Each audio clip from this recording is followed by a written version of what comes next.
Hello, Tumblers coaches here to overview week 7 and 8. I just wanted to point out that I've been intentionally leaving this unattached so that kids have a doorway to enter from this edge, because if they're sitting all the way back in the corner, we know they are never ever going to walk all the way back to the other side of the floor and then come on. So we really can't ask them to not crawl underneath if we haven't given them anywhere to walk in.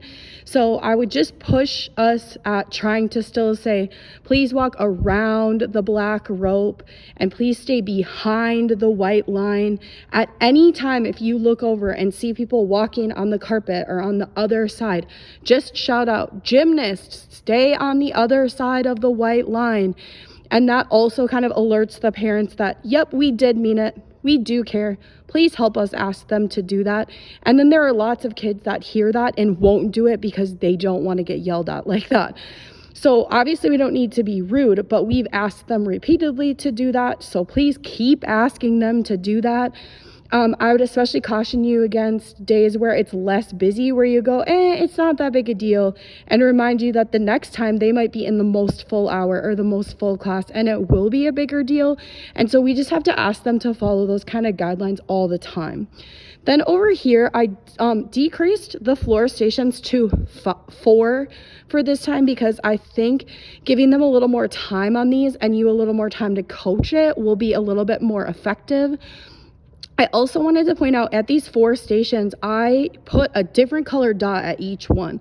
So that's when you're going to rotate, you can say, okay, so-and-so, go find the orange dot, so-and-so, find the purple dot. And because then there's only one of that color sitting by a station, then you don't have to try to describe which station that they're going to. I also wanted to put out how I would ask kids to walk back. So I set up this station and I put a red arrow right here. So after they're up on the mat, then you can say, please find the red arrow and follow it all the way back to the purple dot. And because there's one less station, a lot more kids will be partnered up than before. I would also, again, visit. It doesn't matter if you have a small class. Yes, it is less chaotic, but we still need to be trying to give directions of where to get off the mat, where to walk back. Of course, some kids aren't going to get it and aren't going to respond, but it becomes more and more important when they are in a busier class, when they do have a partner to take turns with. And I would also say, if you look at your class and you look over here and there are kids running both directions, so you see them go boom, boom, then there's something wrong and we need to be stopping them and asking them to use walking feet and saying, we only run when we're doing the stations that were assigned today. So this is, again, kind of an upgrade from last time. So we're running and jumping on the trampoline same, but we're trying to pop up to a higher mat. So before we've only pop up to the red block, so we're gonna pop up to the blue block. If 5s or 6s have trouble with that, you could have them do a squat on, but those are also hard. And we've been this last few weeks been reaching down right away, and instead we want to kind of try to get them to stand up and jump up to their feet. Then when they get here, the goal is to put 1 foot on this mat and 1 foot on this mat. Then you can ask them to reach to the yellow line and kick to handstand flat back. And that might be a tall order from some kids, but I think as long as somebody shows what one looks like, they can try it. It's a big, soft, squishy mat. If they feel uncomfortable, you can just have them walk to the middle of the mat and climb down. You could have them do a forward roll too for the 5s and 6s, because some of them might not actually be able to do a kick to handstand, but make sure you describe to them what it is, spot them maybe on at least one so they know what it feels like. If you're spotting a kick to handstand, I would stand next to them and then put one hand on their shoulder that's closer to you, and then put your other hand on their back leg as it kicks up. So you're kind of like lifting that back leg up as high as you can, and help them give it a try. And then after that, if they can't try it, no big deal, but at least they and you and the parents know that you gave a try at teaching what it was. Then for this next station, for on the low beam, again, I would say get off the low beam and go find the red arrow, then wait by the red dot till it's your turn. I'm going to add another shoelace before Monday, and this is where we're trying to teach a half turn on toe.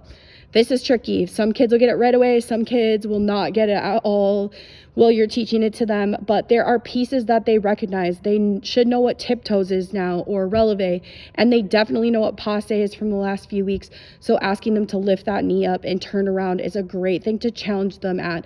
And coaches really see this as a chance to not be bored while you're coaching. There is a million things you can say to kids on these stations. So use it as the chance to like slow them down and really teach them something. We're not supervising them. We're supposed to be teaching them. So make sure you're giving that a try. This station especially is going to be kind of tricky because there's no mat. So I just put this cone and an arrow because we're going to go that way, and then they're going to have to come stand back over here. And this is where they're practicing either a cartwheel roll to candlestick, a cartwheel backward roll, a round off rebound roll to candlestick, or a round off rebound backward roll. So the lead up to this is the idea of a round off back handspring. They start facing forwards, their skill goes sideways and turns them around, and then they have to do something backwards. When we compete gymnastics at first, we often compete that round off rebound backward roll to push up. So it's kind of letting them get a good chance at that. For the 5-6s, we know it won't look like we want it to, but what we want them to understand is the terms cartwheel and roll to candlestick. And I will tell you, I know 4 and 5-year-olds who can do a cartwheel and put their one foot down, other foot down, and sit down and roll right to a candlestick. And again, it's a chance to teach them, show it to them, try to help them get it, and then get excited for them and give them a high five when they do get it.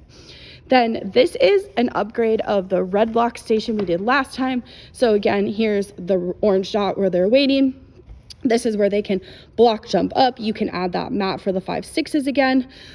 When I coached on Wednesday, the thing I focused on a lot was going really slow right here. So there were some crazy kids who were like launching themselves off of here and then falling forwards a lot. So make sure that you're asking them to stand straight up and down when they start, and try to stay straight up and down and straight up and down. And again, I added this mat for that pop up again, so we can focus on that standing up instead of reaching down after they jump off of the springboard.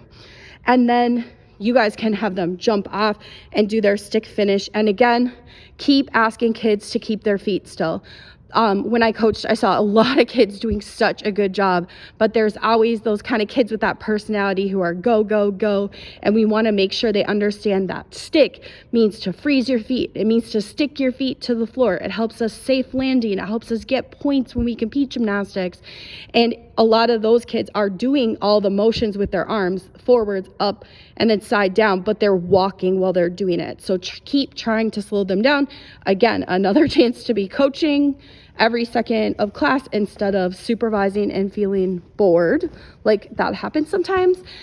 And then over here, I wanted to point out that I added 2 dots here. There's 2 over here, 2 over to here, 2 at each of these stations that could potentially be used. And again, I tried to pair those dots. So when you go to rotate, you can say blue dots go to the yellow dots go to the orange dots. So that can help kids find the next thing better without having to re-describe each station. I'm going to kind of go through this age-wise. Age 5-6 is doing their glide swing here, their wall walk, pull over here. Make sure you're teaching them front support at the end and that they know the names of those. Then they're going over to the P bars, and that's where they hold their body up and pick their bean bags up with their feet and try to put them in the bucket. And you're gonna have to experiment with how many bags you want to leave there for them, depending how many people they have waiting in line. And then over here, they're on the medium beam. I have some shoelaces coming because I didn't have enough for my lesson plan, but we're gonna put 3 on the beam so that they know where to stop, and they're gonna try an arabesque. So that's where they're standing straight up and down, and then they lift their leg up in the back. Think of it like the same muscles as totter. A lot of the 5-6s might not be confident enough to reach down to the beam and stick their leg up in the air, but this is that same kind of muscle preparing them to do that hopefully next time. Then the 7-8s are also doing the glide swing. Then they're going over to the tuck support, pick up the bean bags as well.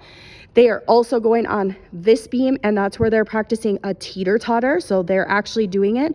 Please reference all the work they've done on it in warm-up. They did it last week on the laser beam, and keep trying to teach those words. Start position, letter T, touch the beam, and lunge. It's huge for them to be remembering those terms. So keep trying to teach it, kind of quiz them on it as they're going, and then get excited if they remember. And then up on the high beam, there's going to be 3 shoelaces as well for pivot turn. So that's where we're going to ask them to go to the shoelace and put 1 foot on each side of the shoelace. And then when they go to pivot turn, say keep 1 foot on each side, because a lot of kids go to kind of walk around or step their feet. So we're going to stand 1 foot on each side with their hands on their hips, go up to their tiptoes, and then say spin to face the other way. A lot of them will try to spin the incorrect way, so you have to kind of describe. You have to do it where you don't pick your feet up off the beam. You have to turn towards your back leg. Again, a great opportunity to teach them what something is. And when you're describing it, make sure you use the words pivot, turn. And then after they do it, say, do you remember what that's called? Remember, that's your pivot turn, and we're going to do it again next week. So see if you can remember what that is when you get here. And then visiting the 9-10, they're also 9 and up. They're doing the glide swing here, where I'm going to leave this tuck ups that they did last time because they missed Thursday class this week. So they only got to try that 1 week.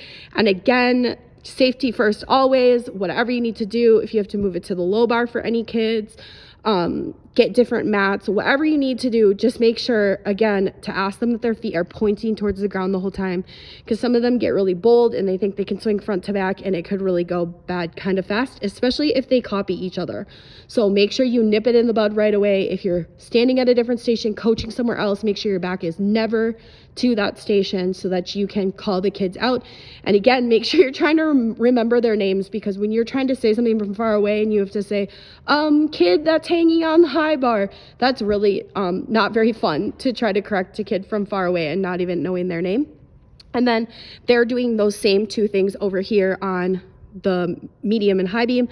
Of course, you know a teeter-totter is a lead up to a handstand, and I usually begin a first handstand with like a teeter-totter with a little jump to it. So if you have that, weird random kid who is super bold and thinks they want to try it on the medium beam, I don't think there's anything wrong with that. But you just have to then, if you're going to allow that, make sure that if they're acting like in a dangerous way, that you also feel comfortable saying, we're not going to try that anymore. I don't think you should be trying that. I don't think you're ready to. You weren't following the directions. I think it'll be better if we practice the other one, and make sure you also feel comfortable backing them up. And then for the pivot turns, remember the next thing you can ask them to do is keep their knees all the way locked out, move their arms to crown, and then also kind of be describing to those older kids, this is how we get ready to do the turn we're doing over on the laser beam up on the high beam. So this is spinning on 2 feet. That one's spinning on 1 foot. And so kind of like trying to connect in their mind the similarities between those two. This bar for glide swing is going to need to move, so we're all going to need to work together for that. I will kind of highlight a different video under the lesson plan, but it says to stand like this and clamp it with their legs, and then they should start already touching the bar, so not jumping to it. So they should look like hands here, feet there.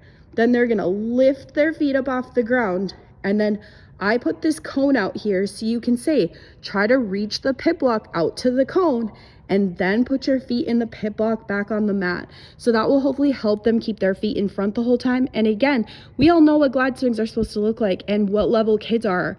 There's like such a variety of what you can be coaching for that and be leading up to. You could have them connect 2 of them or 3 of them. So again, don't let yourself get to where you're not talking the whole time. Like, find kids who need a challenge, give it to them, give them corrections, give them high fives, like keep trying to make them learn what these things are.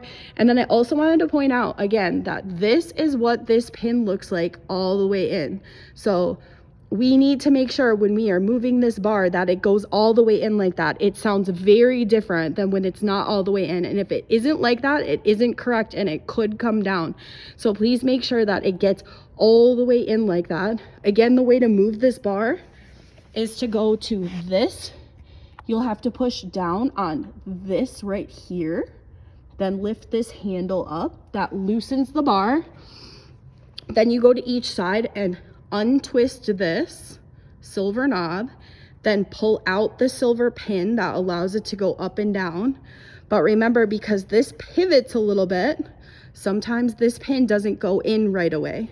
So if you get to where you need to go and it's not in, that's when you kind of got to rattle it, twist it a little bit.